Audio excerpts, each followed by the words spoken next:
Thank you, Austin. Our third speaker this afternoon is Nichole Causley. Nichole is from Sault Ste. Marie. She will graduate in our public administration track at the end of the summer. She plans to stay in Sault Ste. Marie, raising her family. As I mentioned at the outset, three of her children, I'm getting away from the back again, three of her 4 children are here. They're helping me remember the number, although I didn't remember the total number. He was putting up his figures like this, 4 total. Nichole's a member of the Sioux tribe and already holds a position with the Sioux tribe. In the future, she would like to hold an office in the tribal government. Her thesis is related to that goal and is entitled An Unfinished Quest, the Long Struggle to Restore Self-Government for the Sioux tribe of Chippewa Indians. Nichole?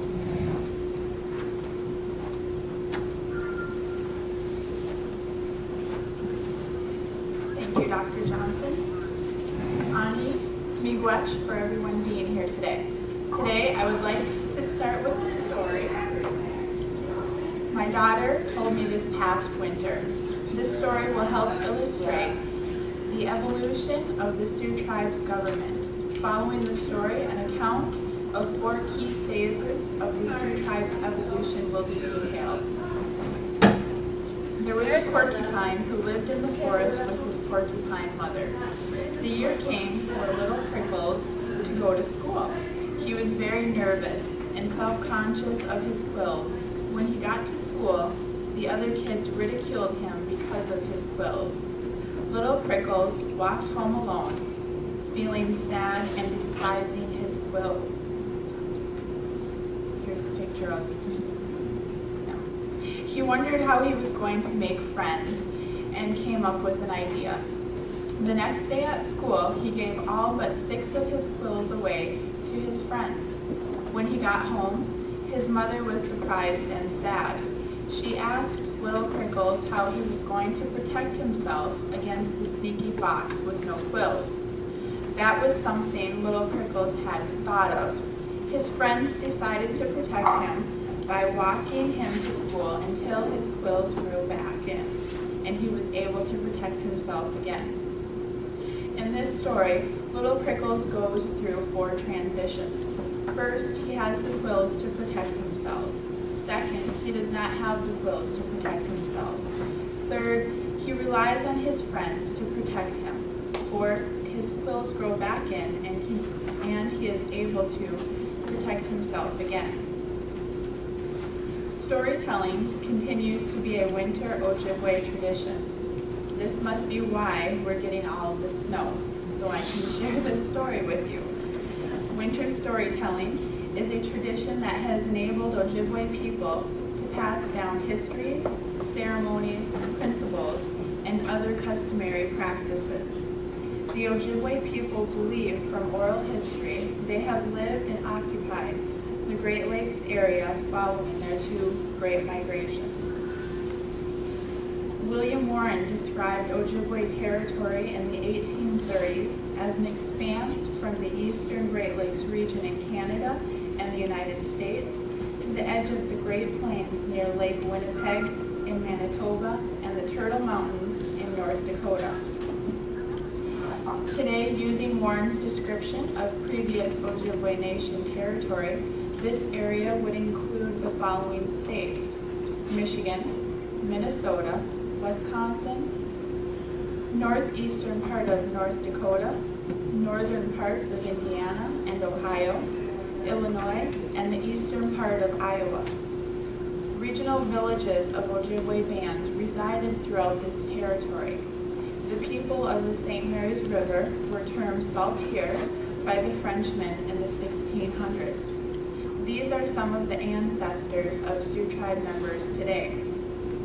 A couple of other Ojibwe bands who have maintained or acquired some of their original land holdings are the Bay Mills Indian Community, Keweenaw Bay, and Garden River, located north of Sugar Island. According to Charles E. Cleland, the Sioux tribe has been organized in the Upper Peninsula of Michigan since about 100 AD. Sioux tribe tribe members are part of the Great Ojibwe Nation and party to the Three Fires Confederacy. From 100 AD until the 1600s, Native American bands self-governed their lands without foreign influence. I term this era as the established era for Native Americans. Ojibwe people subsisted off the land throughout the established era. Hunting, fishing, and gathering were their means of survival. Travel was done by walking and canoeing. Carolyn Gilman attributes the innovation of the birch bark canoe to the Ojibwe people. The canoes provided for light carrying over the lands and were easily maneuvered throughout the sometimes rough waters of the Great Lakes. Canoes also provided the Ojibwe access to all the lands surrounding the Great Lakes, as well as to the lands west of the Great Lakes. Clan systems in each village provided social structures for Ojibwe people. Each person belonged to a clan, and each clan had a responsibility within the community. For example, Bear Clan people were, and are today, medicine keepers, teachers, police officers, and mediators.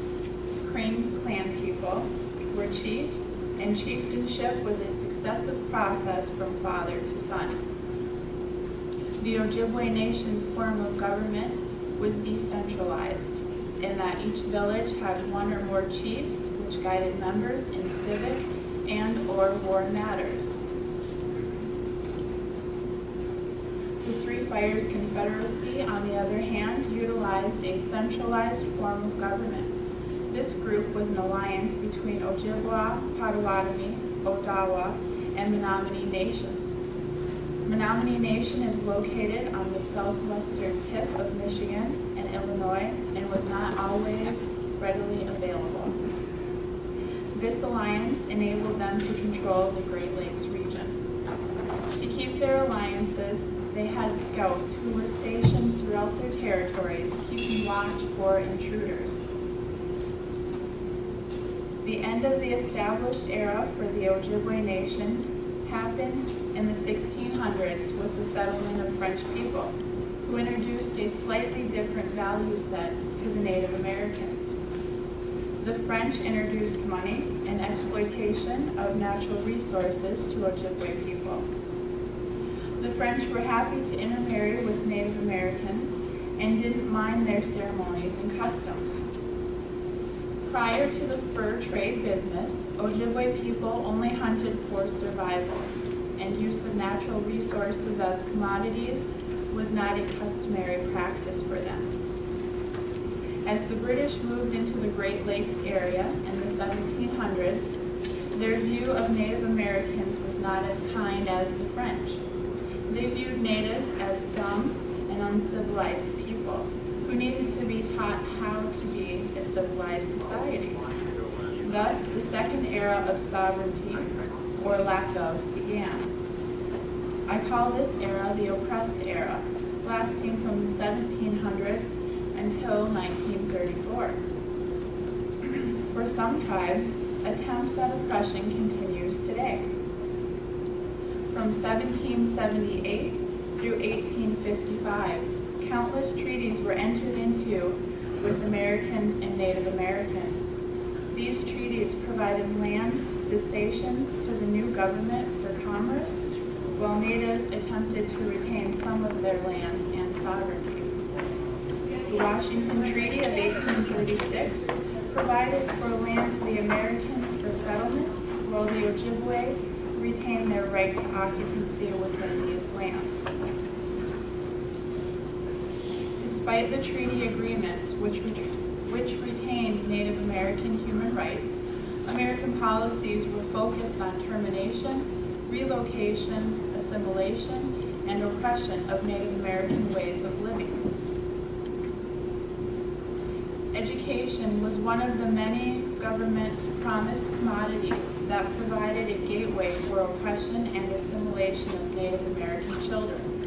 The Native American Rights Fund provides historical documentation of the role of boarding schools and their effects on the Native American American children until the late 1900s. Parents were coerced into sending their children to boarding schools, which by 1900 had been turned over to missionaries for administration. The Merriam Report of 1928 brought the harsh conditions of these boarding schools to Congress's attention. These conditions included children being beat, sexually abused, and punished for being and/or acting Native American. Practicing their foreign tongue was severely punished. While attempts at assimilating children into the American view of civilization, parents were trying to sustain their lands and rights. In 1887, the Indian General Allotment Act, or commonly referred to as Dawes Act, was passed. This allotted land parcels to individual Native Americans and provided more lands for settlers and more money for the American government. The concept of owning land was foreign to Native Americans, who viewed lands as a gift to be shared and respected. Allotted land deeds were not outrightly handed over to natives, but rather they were held in trust by the federal government. The Secretary of Interior was charged with oversight of Native Americans and their trust lands. As settlements ate up hunting and fishing grounds, Ojibwe people were left in shambles. Their way of life for thousands of years suddenly became a dream of the past. The new societal values concentrated on individualistic wants and money versus living in harmony with the earth. The Dawes Act was ineffective in sustaining Native American lands and providing them with civilized tools needed to sustain life in the New World. As land deeds were transferred over to natives, they were excessively taxed and taken by states or private landowners. 1934 marks the beginning of the guardianship era, as Native Americans continued to protest U.S. policies and dishonor treaties. The passage of the Indian Reorganization Act took place. The IRA of 1934 allowed Native American tribes to become federally recognized and operate under their traditional form of government. It abolished the Dawes Act and allowed for the processing of tribally owned trust land applications and the right of self-government by natives on these lands. It took approximately 35 years for the Sioux tribe to become federally recognized as a Native American tribe of the United States. The Sioux tribe's inherent sovereignty was reestablished in 1971 with the acceptance of their membership roles by the Bureau of Indian Affairs under the direction of the Department of Interior. Under the leadership of Fred L. Hatch, Ojibwe descendants continued working with the BIA to formulate a constitution, bylaws, and obtain reservation lands. The IRA of 1934 gave the Sioux tribe the ability to self-govern under the direction of the BIA. According to Aaron Paymont, former chairman of the Sioux tribe, when the tribe became federally recognized in 1971, they were defined as a 638 tribe. 638 status means the federally recognized tribe is under the direction of the BIA. The BIA then controls the funds coming from the federal government to the tribe. During the early 1970s, the Sioux tribe had no reservation lands to operate a government from. Their meetings and reorganization efforts took place in family members' kitchens using donated funds and time to spearhead their efforts.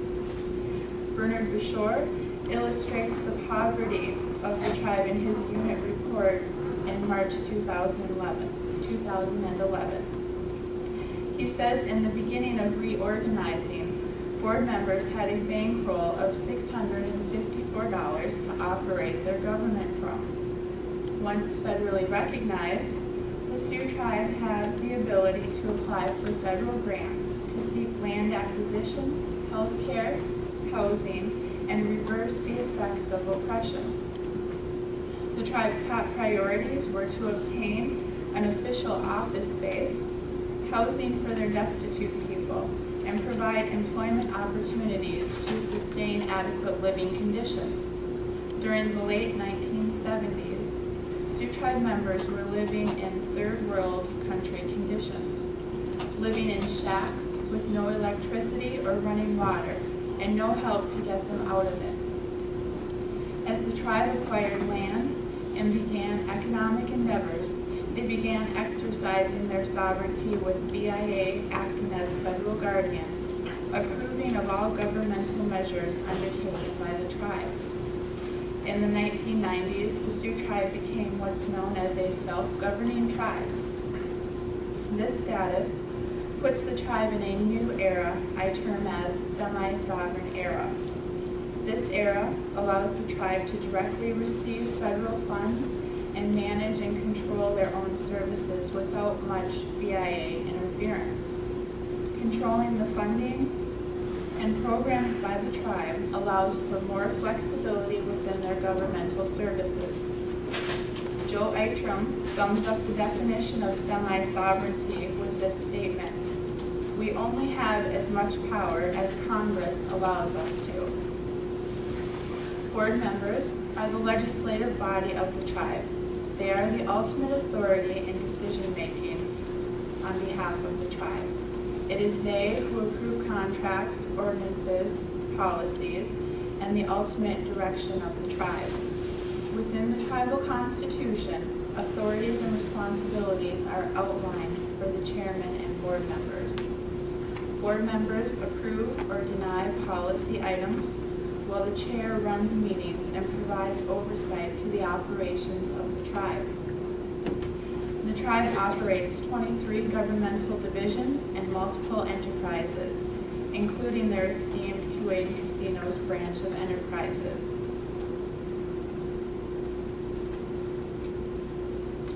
Sorry, I'm a slide behind here. This kind of shows the breakdown of the semi-sovereignty and the different governmental relationships. This 2007 organization chart depicts the variety of governmental services the tribe offers to its 30-some thousand members who span the United States and other countries. Joe McCoy sums up the balancing act between the 12 elected board members and the chairman, as the board being the ultimate authority holder with their votes, and the chair being the executive decision maker as allowable by the board.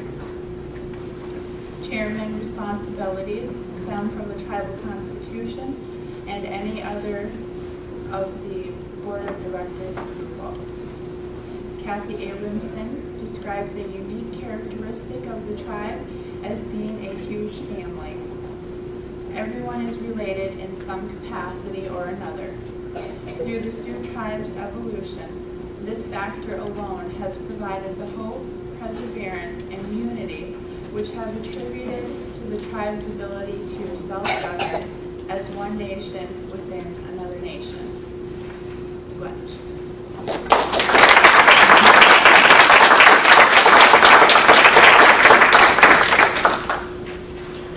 Thank you, Nichole. She did well, didn't she? Derek Chamberlain, who is from Midland, will serve as the discussant for Nichole's thesis. Derek will graduate in August in the general track of political science, and he'll also have a minor in public administration. Derek would like to find a job with an LGBT political or nonprofit organization. It is an organization that works on behalf of lesbian, gay, bisexual, and transgendered Americans. After completing the requirements for his degree, Derek will begin looking for a job, probably somewhere outside of Michigan. Derek?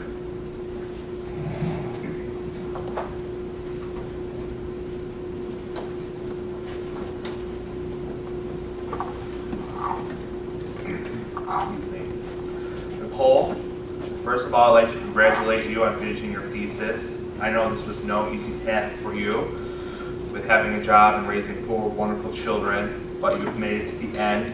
I'm proud of you. Your classmates are proud of you, and I know your family is proud of you too. I have to say I did enjoy reading this thesis. Myself having a 5th great-grandfather who was a French fur trapper who came to the Sioux area and married a young Native American woman who would be my 5th great-grandmother, in which you talked about the relationships between the French and the Native Americans during the 16th, 17th, and 1800s in your thesis. It's also very educational for me to read this because not having a direct tie with the Sioux tribe, I got to know a little bit more about its history and government.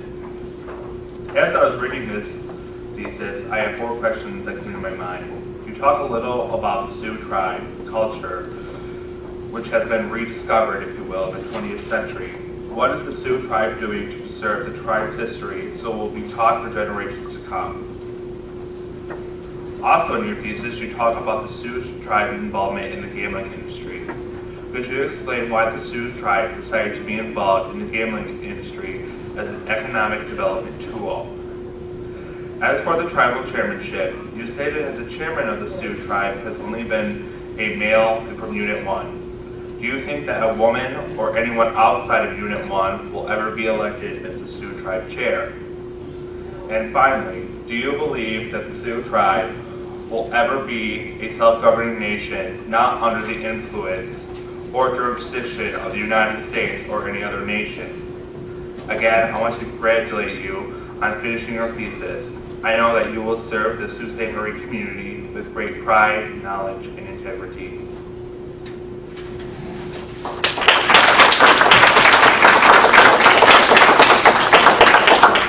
Thank you, Derek. Nicole, you have 10 minutes to respond to Derek and to questions from the audience.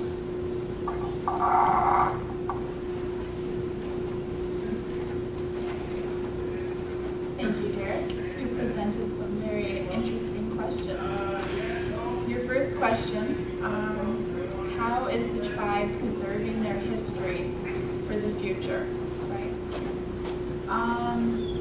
Right now, the tribe has a cultural division, and through that cultural division, it offers different types of programs. There's language programs, the Mary Murray Culture Camp on Sugar Island. There are camps there that teach kids and adults their traditional ways, whether it be fasting, survival in the winter, maple syrup making. So they are going about it that way. Currently they have an Ojibwe Interpretive Center library, which houses some really interesting books on the history and culture. Okay, as to your second question, why did the Sioux tribe decide to go into the gambling business as their first economic development? I'm not sure. I think because it was easy and people like to gamble. I'm not sure. But I did hear it started maybe like in the back of a truck, and then as they got slot machines in the building, they went that route. Okay. The chairman, who's been a male out of Unit 1. Yes, I think I might plan to change that to be a female role. There might be some other females who are also looking at that position too. And your fourth question, do I think the Sioux tribe would be able to self-govern outside of United States jurisdiction? Well, I really was hoping so, but Dr. Johnson brought a couple of key points to my attention. One being there is no military force for the Sioux tribe to protect their borders and keep outsiders out. So I think that the tribe and other tribes will have to continue to negotiate with the local, state, and federal governments any questions from the audience?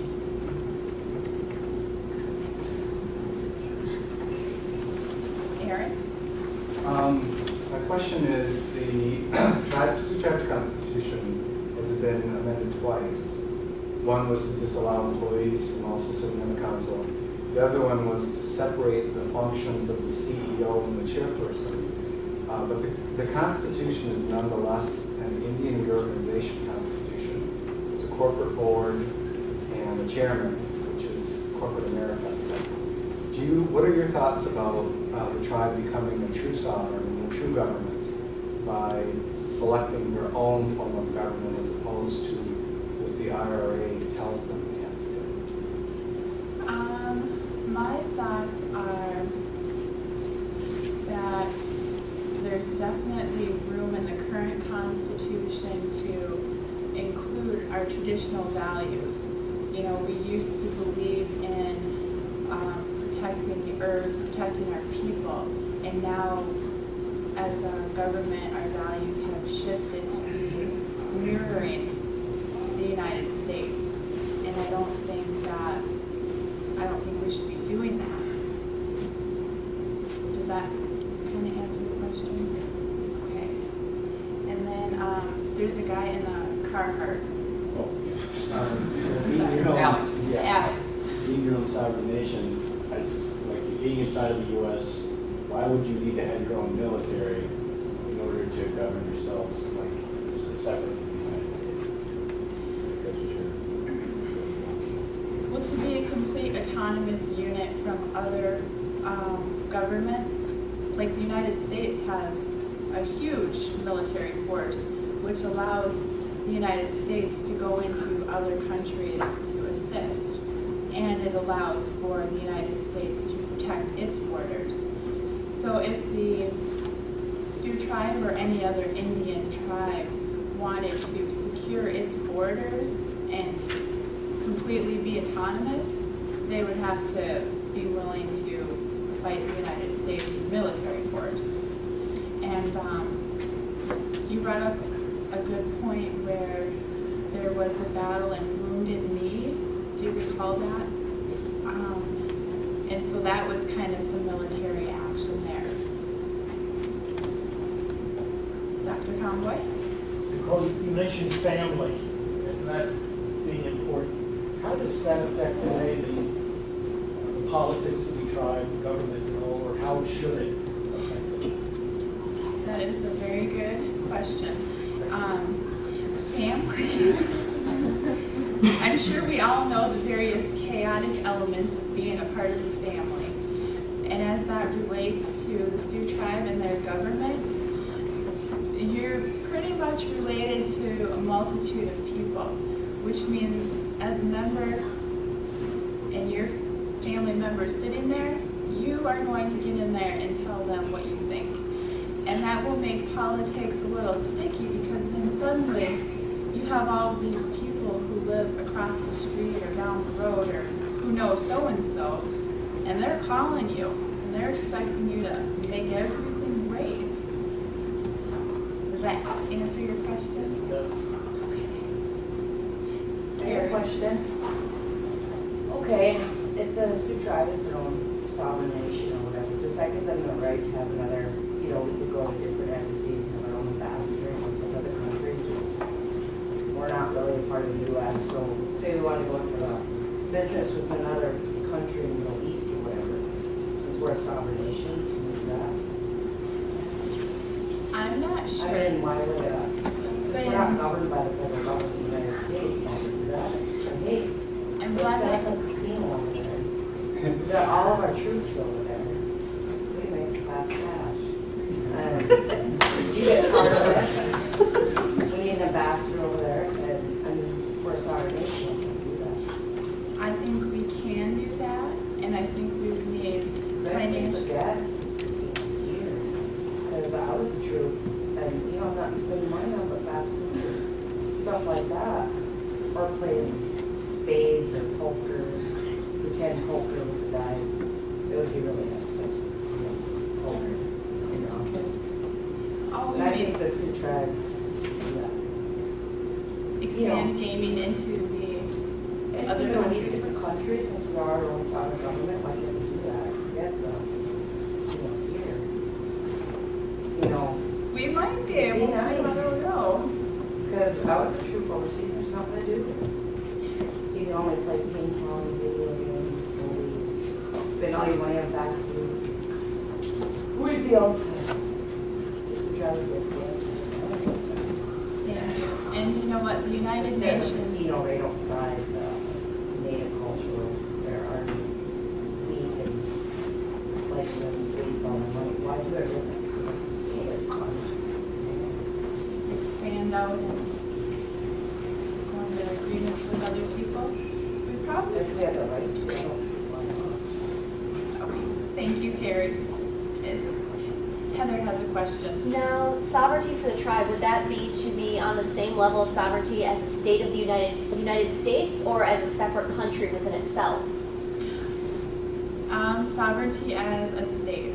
Okay. I brought up the Washington Treaty of 1836 earlier in the presentation, and there is a tract of land, it's called ceded territory, where the tribe had entered into a treaty and retained the right to occupancy rights, which meant that the tribe retained the right to hunt and gather on those lands. That created an issue between the state and the tribe that they had to negotiate, because the lands that were available to hunt and fish on in that area were state-owned lands. And the state and the tribe are at the same level underneath Congress. Okay. I don't know if I have a question, just a comment. I've been here 4 years. Community members, and your presentation was nice, because you did on the history and oppression of Native Americans overall. And it's interesting as I listen to the other presentations, there's always some oppression by Americans on other peoples. And your history, you talked about children in boarding schools and people being not allowed to speak their native languages, and their culture being curbed down and pushed down, which I see now with the tribe as they go forward, and you kind of led to that. There is a culture that we need to recognize and honor, and the United States has all these treaties, and sometimes we don't honor those treaties accurately, and the tribe has to take time for that, to deal with that. So I appreciate how you took it from the past to the forward and are moving forward. I just thought it was well done. Oh, thank you. And Stu Palmer is actually the current superintendent of J.K.L. Ballatin School, and it rests on tribal trust land, and it is centered around tribal history, language, and culture. It includes that in the usual academics. So that's another way that the tribe is preserving its culture. Yes. Revisiting the question Oma Payment asked, are we ever, do you think you could ever see us having our own constitution? Like mentioned before, we have an IRA, VIA, cookie cutter sort of a constitution, and many members spend a lot of time drafting our own constitution with checks and balances, separation of powers. Do you think that will ever play for self-government? I think it will. I'm not sure to what extent or exactly when, but I think it will be brought up again probably in the near future. Is there any other questions?